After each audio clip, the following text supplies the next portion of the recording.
আজ মহান ২১শে ফেব্রুয়ারি আন্তর্জাতিক মাতৃভাষা দিবস। ১৯৫২ সালের এই দিনে মাতৃভাষা বাংলার দাবিতে তরুণ ছাত্র যুবকদের রক্তে রঞ্জিত হয়েছিল ঢাকার রাজপথ। বাঙালি জাতির সেই সংগ্রাম এবং আত্মত্যাগ পৃথিবীর ইতিহাসে অবিস্মরণীয় হয়ে রয়েছে। বাংলা আজ মর্যাদার আসনে অধিষ্ঠিত হয়েছে। বাংলাদেশের সীমানা ছাড়িয়ে আন্তর্জাতিক মাতৃভাষার মর্যাদা পেয়েছে। ২০০০ সাল থেকে সারা বিশ্বে ২১শে ফেব্রুয়ারি আন্তর্জাতিক মাতৃভাষা দিবস হিসেবে পালিত হচ্ছে। বাংলাদেশে দিবসটি শহীদ দিবস হিসেবে পরিচিত।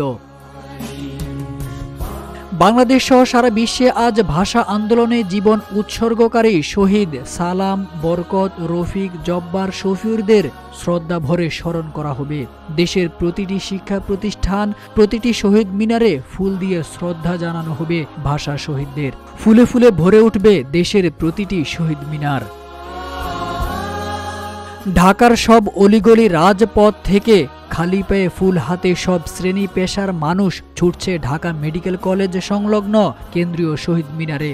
তাদের কণ্ঠধ্বনিতে ভেসে আসছে ভাষা শহীদদের স্মরণে লেখা গান, আমার ভাইয়ের রক্তে রাঙানো ২১শে ফেব্রুয়ারি আমি কি ভুলিতে পারি। তারেক আজিজ খান, রূপালী বাংলাদেশ।